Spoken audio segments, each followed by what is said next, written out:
नमस्कार दोस्तों, स्वागत है आपका ग्राइंडिंग सक्सेस चैनल पर। दोस्तों, आज इस वीडियो में हम आरोप पत्र, जिसे इंग्लिश में कहते हैं चार्जशीट, इसके बारे में पढ़ेंगे कि आरोप पत्र क्या होता है, चार्जशीट क्या होती है और बीएनएसएस में यानी भारतीय नागरिक सुरक्षा संहिता 2023 में इसे कौन सी धारा में इसके संबंध में बात की गई है। दोस्तों, इस वीडियो के पीडीएफ नोट्स आपको डिस्क्रिप्शन बॉक्स में टेलीग्राम चैनल का लिंक है, वहाँ से मिल जाएंगे और मैं कमेंट में भी टेलीग्राम चैनल का लिंक पिन कर दूंगा। आप वहाँ से भी इस वीडियो के पीडीएफ नोट्स डाउनलोड कर सकते हो। ठीक है, तो दोस्तों इसमें सबसे पहले समझते हैं आरोप पत्र, जिसे कहते हैं चार्जशीट क्या है। जब पुलिस किसी संज्ञेय अपराध की जांच पूर्ण कर लेती है और पर्याप्त साक्ष्य मिलने पर मजिस्ट्रेट के समक्ष जो रिपोर्ट प्रस्तुत करती है उसे आरोप पत्र यानी चार्जशीट कहा जाता है। ठीक है, तो दोस्तों जब पुलिस किसी संज्ञेय अपराध, कॉग्निजिबल ऑफेंस, कोई भी कॉग्निजिबल ऑफेंस हुआ है, कोई भी संज्ञेय अपराध हुआ है, जब उसकी जांच पूरी कर लेती है और उससे संबंधित साक्ष्य है वो पुलिस को मिल जाते हैं, उसके बाद जो है पुलिस मजिस्ट्रेट के सामने जो उससे संबंधित, उस अपराध से संबंधित जो भी रिपोर्ट प्रस्तुत करती है उसे ही दोस्तों आरोप पत्र कहा जाता है यानी चार्जशीट कहा जाता है। ठीक है, तो ये तो हो गई इसकी परिभाषा। विधिक भाषा में यानी कानूनी भाषा में इसे पुलिस रिपोर्ट भी कहा जाता है। जो चार्जशीट है, जिसे हिंदी में आरोप पत्र कहते हैं, इसको पुलिस रिपोर्ट भी कहा जाता है। अब इस आरोप पत्र में क्या क्या बातें लिखी होती है, क्या क्या चीजें इसमें होती है, इसको हम आगे जानेंगे। ठीक है, इसको दोस्तों सबसे पहले एग्जाम्पल से समझते हैं। इसका एग्जाम्पल है, माना ए नाम के व्यक्ति पर बी की चोरी करने का आरोप लगता है। अब सबसे पहले बी, दोस्तों ये इसे बी कर लीजिए यहाँ पे, सबसे पहले बी पुलिस स्टेशन में एफआईआर दर्ज कराता है। ए नाम का कोई व्यक्ति है, उस पर बी की चोरी करने का आरोप लगा है। अब बी इस संबंध में ए के खिलाफ एफआईआर दर्ज कराता है। अब पुलिस अधिकारी इस मामले की जो है जांच शुरू करते हैं और साक्ष्य जैसे सीसीटीवी फुटेज हो गई, जो गवाह हो गए उनके बयान, ये सभी जुटाते हैं और ए को गिरफ्तार करते हैं। अब जैसे ही बी ने ए के खिलाफ जो एफआईआर दर्ज कराई, पुलिस अधिकारी जो है इस मामले की जांच शुरू करता है और जो भी इस मामले से संबंधित सीसीटीवी फुटेज होंगी या जो भी गवाहों के बयान हैं, जो भी ये साक्ष्य हैं, ये सभी जुटाते हैं और ए को गिरफ्तार करते हैं। जब पुलिस को यकीन हो जाता है कि पर्याप्त साक्ष्य मौजूद हैं तो वे मजिस्ट्रेट को आरोप पत्र प्रस्तुत करते हैं। जब पुलिस ने सीसीटीवी फुटेज और गवाहों के बयान जो थे वो जुटा लिए ए के खिलाफ, तो जब पुलिस को यह यकीन हो जाता है कि जो पर्याप्त साक्ष्य हैं वो मौजूद हैं तो वे मजिस्ट्रेट को आरोप पत्र यानी चार्जशीट प्रस्तुत करते हैं। ठीक है, तो ये हो गया दोस्तों आरोप पत्र, जिसे पुलिस रिपोर्ट भी कहते हैं। अब इसको आगे देखते हैं कि बीएनएसएस में इसे कौन सी धारा में बताया गया है। भारतीय नागरिक सुरक्षा संहिता बीएनएसएस 2023 के तहत चार्जशीट, जिसे आरोप पत्र कहते हैं, दाखिल करने का प्रावधान धारा 193 में किया गया है। जो बीएनएसएस है, जो भारतीय नागरिक सुरक्षा संहिता है, इसकी धारा 193 में आरोप पत्र के संबंध में बात की गई है। ठीक है, इसके अनुसार जैसे ही जांच पूरी होती है, पुलिस थाने का भार साधक अधिकारी सशक्त मजिस्ट्रेट को पुलिस रिपोर्ट देता है। तो इसमें क्या बताया गया है कि किसी भी कॉग्निजिबल ऑफेंस, किसी भी संज्ञेय अपराध के मामले में जब पुलिस जांच पूरी कर लेती है या जो भी साक्ष्य है वे जुटा लेती है, उसके बाद जो पुलिस थाने का जो भार साधक अधिकारी है, जो इंचार्ज रहता है वहाँ का, वह मजिस्ट्रेट को पुलिस रिपोर्ट देता है यानी आरोप पत्र देता है। ठीक है, जैसे ही वह इन्वेस्टिगेशन अपनी पूरी कर लेता है, साक्ष्य जुटा लेता है उस मामले से संबंधित, तो उसके बाद जो है उस पुलिस थाने का जो भार साधक अधिकारी है, जो इंचार्ज रहता है वहाँ का, वह जो है मजिस्ट्रेट को पुलिस रिपोर्ट यानी आरोप पत्र दे देता है। ठीक है, रिपोर्ट में जांच से संबंधित सभी आवश्यक तथ्य, साक्ष्य और गवाहों का विवरण होगा। तो जो भी रिपोर्ट पुलिस अधिकारी मजिस्ट्रेट को देगा उसमें सभी आवश्यक तथ्य, साक्ष्य और गवाहों का विवरण होगा। ठीक है, जैसे इसमें जो रिपोर्ट होगी इसमें क्या क्या होगा, पक्षकारों के नाम, पता तथा पहचान होते हैं। जो भी चार्जशीट है, जो भी आरोप पत्र है, इसमें पक्षकारों के नाम होंगे, उनके पते होंगे, उनकी पहचान होगी, अपराध की धारा और विवरण होगा कि किस तरह का अपराध है, कौन सी धारा है, इन सब का विवरण होगा। घटना का संक्षिप्त वर्णन होगा कि किस प्रकार की घटना है, उसके बारे में इसमें वर्णन किया गया होगा। गवाहों की सूची होगी, जो भी इस मामले से संबंधित गवाह होंगे उनके बारे में बात की गई होगी। जब्त किए हुए दस्तावेज एवं वस्तुएं तथा मेडिकल रिपोर्ट भी इसमें शामिल होते हैं। जो भी जब्त किए हुए दस्तावेज है, जो भी जब्त किए हुए डॉक्यूमेंट्स हैं, जो भी वस्तुएं हैं और जो भी मेडिकल रिपोर्ट्स हैं, वे सब भी इस आरोप पत्र में शामिल होते हैं। ठीक है, तो दोस्तों ये सभी चीज़ें हैं जो पुलिस अधिकारी किसी संज्ञेय अपराध की जांच पूरी करने के बाद जो रिपोर्ट, जो आरोप पत्र जिसे बोलते हैं, वो मजिस्ट्रेट के समक्ष प्रस्तुत करता है। उसमें इन सभी बातों का जिक्र किया गया होता है, जैसे पक्षकारों के नाम हो गए, उनके पते, उनकी पहचान हो गई, अपराध किस तरह का है, कौन सी धारा है, उसके बारे में उसका विवरण दिया होता है, घटना का संक्षिप्त वर्णन होता है, जो गवाह हैं उससे संबंधित उनकी सूची होती है, जो भी जब्त किए हुए डॉक्यूमेंट्स हैं, जो भी वस्तुएं हैं और जो भी मेडिकल रिपोर्ट्स हैं, वे सभी उस रिपोर्ट में, उस आरोप पत्र में शामिल होते हैं। ठीक है, आगे देखते हैं।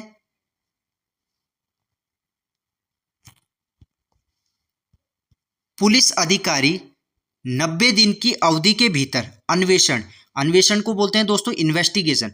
जो पुलिस अधिकारी है वो 90 दिन की अवधि के भीतर अन्वेषण यानी इन्वेस्टिगेशन की जो प्रगति की सूचना है, किन्हीं भी साधनों से जिसके अंतर्गत इलेक्ट्रॉनिक संसूचना यानी इलेक्ट्रॉनिक कम्युनिकेशन का माध्यम भी है, सूचना देने वाले या पीड़ित व्यक्ति को देगा। तो जो पुलिस अधिकारी है वह 90 दिन के भीतर, यह बताया गया है दोस्तों 193 में, इसको भी आपने ध्यान रखना है। तो जो पुलिस अधिकारी है वह 90 दिन की अवधि के भीतर इन्वेस्टिगेशन की जो प्रगति की सूचना है वह किसी भी साधन से यानी किसी भी तरह से, जिसके अंतर्गत जो है इलेक्ट्रॉनिक कम्युनिकेशन भी आता है, इसके माध्यम से भी सूचना देने वाले या पीड़ित व्यक्ति को देगा 90 दिन की अवधि के भीतर। ठीक है, अब दोस्तों आरोप पत्र यानी चार्जशीट से संबंधित कुछ इंपॉर्टेंट फैक्ट्स जान लेते हैं। इससे संबंधित दोस्तों इंपॉर्टेंट फैक्ट्स जान लेते हैं, जैसे यदि सबूत मिलते हैं तो आरोप पत्र यानी चार्जशीट, और यदि पर्याप्त सबूत नहीं मिलते तो फाइनल रिपोर्ट दाखिल की जाती है। तो दोस्तों यदि कोई भी मामला है, यदि उसमें एफआईआर हो गई, तो पुलिस जो है उसकी जांच करती है, साक्ष्यों को जुटाती है, सबूतों को जुटाती है।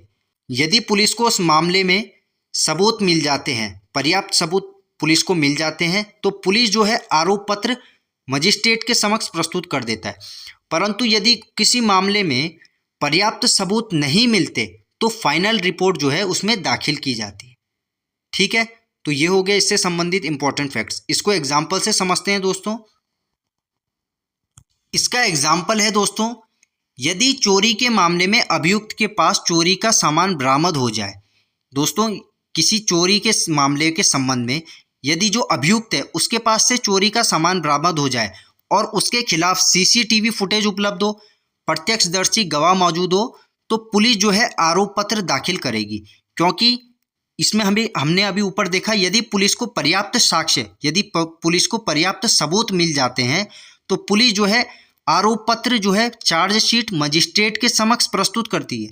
क्योंकि पुलिस को उस अभियुक्त के खिलाफ, उससे चोरी का सामान प्राप्त हो गया, उस अभियुक्त के खिलाफ सीसीटीवी फुटेज प्राप्त हो गई, गवाह मिल गए, तो इन सभी के आधार पर पुलिस जो है आरोप पत्र मजिस्ट्रेट के समक्ष प्रस्तुत करती है। उसके बाद न्यायालय जो है आरोप तय कर ट्रायल प्रारंभ करेगा यानी मुकदमा प्रारंभ करेगा। ठीक है, इसका दूसरा भाग है, यदि मारपीट के मामले में मेडिकल रिपोर्ट में चोट सिद्ध ना हो, कोई प्रत्यक्षदर्शी ना हो, आरोप प्रमाणित ना हो, तो पुलिस जो है अंतिम रिपोर्ट यानी फाइनल रिपोर्ट, या इसे क्लोजर रिपोर्ट भी कहते हैं, यह प्रस्तुत करेगी। ऊपर तो दोस्तों जैसे हमने देखा चोरी के मामले में उसके पास से चोरी का सामान भी मिल गया, सीसीटीवी फुटेज भी मिल गई, गवाह भी मिल गए, तो इन सभी के आधार पर जो है पुलिस ने आरोप पत्र मजिस्ट्रेट के समक्ष प्रस्तुत किया, तो उसे तो कहेंगे आरोप पत्र चार्जशीट। परंतु वहीं यदि कोई दूसरा मामला है, जैसे मारपीट का मामला हो गया, इस संबंध में मेडिकल रिपोर्ट में चोट सिद्ध नहीं हुई, कोई प्रत्यक्षदर्शी गवाह न हुआ और आरोप जो है प्रमाणित न हुआ, तो भी पुलिस जो है अंतिम रिपोर्ट, इसे क्लोजर रिपोर्ट बोलते हैं, इसे प्रस्तुत करेगी मजिस्ट्रेट के समक्ष। ठीक है, तो यही फर्क होता है दोस्तों, आरोप पत्र जिसे कहते हैं चार्जशीट और अंतिम रिपोर्ट, फाइनल रिपोर्ट या क्लोजर रिपोर्ट भी इसको कहते हैं। ठीक है, आगे देखते हैं। अब देखते हैं दोस्तों इसमें चार्जशीट यानी आरोप पत्र का उद्देश्य क्या है। तो जब पुलिस जांच पूरी कर लेती है और पर्याप्त साक्ष्य मिल जाते हैं, तब वह न्यायालय में आरोप पत्र यानी चार्जशीट दाखिल करती है। तब पुलिस जांच का समापन हो जाता है और न्यायिक प्रक्रिया है, जिसे ट्रायल प्रोसेस कहते हैं, इसकी शुरुआत हो जाती है। तो दोस्तों जो आरोप पत्र है, जो चार्जशीट है, इसका उद्देश्य यही बताना होता है कि जांच के दौरान कौन कौन से साक्ष्य मिले, कौन कौन से एविडेंस मिले, कौन गवाह मिले, क्या मेडिकल रिपोर्ट है, कौन कौन से दस्तावेज हैं, तो ये सभी आरोप पत्र में मेंशन किए गए होते हैं, जिसके बाद जो है न्यायालय को ट्रायल शुरू करने का आधार मिल जाता है। ठीक है, न्यायालय जो है दोस्तों किसी भी मामले में एफआईआर के आधार पर ट्रायल शुरू नहीं कर सकता। ऐसा नहीं है कि किसी मामले में एफआईआर हो गई तो उस आधार पर न्यायालय जो है ट्रायल शुरू कर देगा, नहीं, न्यायालय सीधे एफआईआर के आधार पर ट्रायल शुरू नहीं करता। चार्जशीट जिसे आरोप पत्र कहते हैं, इसको मिलने के बाद ही मजिस्ट्रेट यह तय करता है कि मामला सुनवाई योग्य है या नहीं, और आरोप तय करता है, जिसे फ्रेमिंग ऑफ चार्ज कहते हैं, यह तय करता है। ठीक है, तो दोस्तों यह उद्देश्य है आरोप पत्र यानी चार्जशीट का। आगे देखते हैं इसमें चार्जशीट यानी आरोप पत्र दाखिल होने के बाद ही मजिस्ट्रेट मामले का संज्ञान लेते हैं और कानूनी रूप से मुकदमे यानी ट्रायल की कार्रवाई शुरू होती है। जैसा दोस्तों मैंने अभी आपको ऊपर बताया कि न्यायालय जो है एफआईआर के आधार पर मुकदमा यानी ट्रायल शुरू नहीं करता, वह चार्जशीट मिलने के बाद ही उसका संज्ञान लेता है और कानूनी रूप से मुकदमे यानी ट्रायल की कार्रवाई शुरू करता है। ठीक है,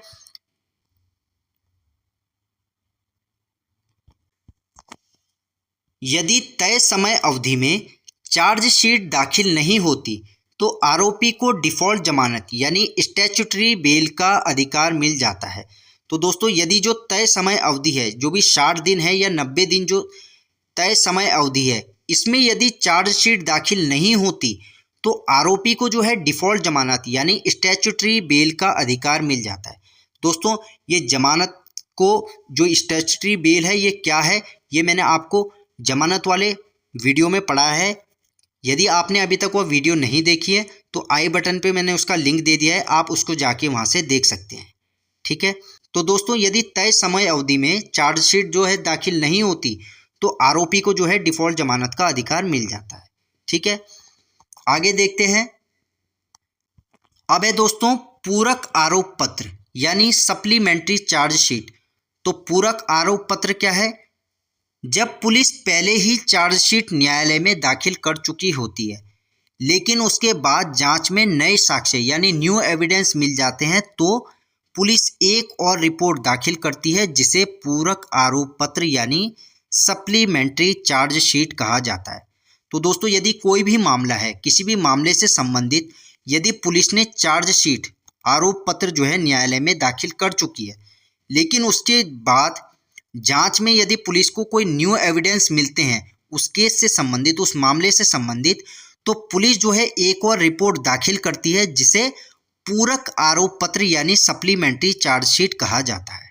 ठीक है, पूरक आरोप पत्र यानी सप्लीमेंट्री रिपोर्ट का प्रावधान बीएनएसएस यानी भारतीय नागरिक सुरक्षा संहिता 2023 की धारा 193(9) में निहित है। तो दोस्तों जो ये पूरक आरोप पत्र है, जिसे सप्लीमेंट्री भी कहते हैं, इसके बारे में जो प्रावधान है वो बीएनएसएस यानी भारतीय नागरिक सुरक्षा संहिता 2023 की धारा 193(9) 193(9) में किया गया है। ठीक है, आगे देखते हैं। इसका एग्जाम्पल देखते हैं दोस्तों कि पूरक आरोप पत्र क्या है, सप्लीमेंट्री चार्जशीट क्या है। इसका एग्जाम्पल है, जैसे यदि हत्या के मामले में पुलिस ने प्रत्यक्ष साक्ष्यों के आधार पर चार्जशीट दाखिल कर दी, बाद में फॉरेंसिक प्रयोगशाला में से जो डीएनए रिपोर्ट है वह प्राप्त हुई, जो अभियुक्त की जो संलिप्तता है इसको और पुष्ट करती है। तो इस स्थिति में पुलिस जो है डीएनए रिपोर्ट संलग्न करते हुए पूरक आरोप पत्र दाखिल करेगी। तो दोस्तों यदि कोई हत्या का मामला है, इस मामले में पुलिस ने जो है प्रत्यक्ष साक्ष्यों के आधार पर चार्जशीट दाखिल कर दी। तो पुलिस को इस हत्या के मामले में जो भी सबूत मिले, जो भी साक्ष्य मिले, उसके आधार पर पुलिस ने जो है चार्जशीट दाखिल कर दी। बाद में इसी मामले के संबंध में फॉरेंसिक जो प्रयोगशाला से है उससे डीएनए रिपोर्ट प्राप्त हुई, जिसने अभियुक्त जो आरोपी है इसकी संलिप्तता को और पुष्ट कर दिया, यानी कि यह इस हत्या में संलिप्त था, यह इस हत्या में इन्वॉल्व था, उसको और पुष्टि कर दी। तो इस स्थिति में जो है पुलिस डीएनए रिपोर्ट को संलग्न करते हुए पूरक आरोप पत्र दाखिल करेगी। जो वो डीएनए रिपोर्ट बाद में आई है इसको संलग्न करते हुए पूरक आरोप पत्र यानी सप्लीमेंट्री चार्जशीट दाखिल करेगी। ठीक है, तो यह है दोस्तों पूरक आरोप पत्र, और इसे बीएनएसएस के 193 के 9 में इसके बारे में बताया गया है। इस चीज को भी आपने ध्यान रखना है। ठीक है, तो दोस्तों ये था चार्जशीट यानी आरोप पत्र और उससे संबंधित कुछ महत्वपूर्ण तथ्य। मिलते हैं दोस्तों आपसे ऐसी ही एक और वीडियो में एक नए टॉपिक के साथ। धन्यवाद।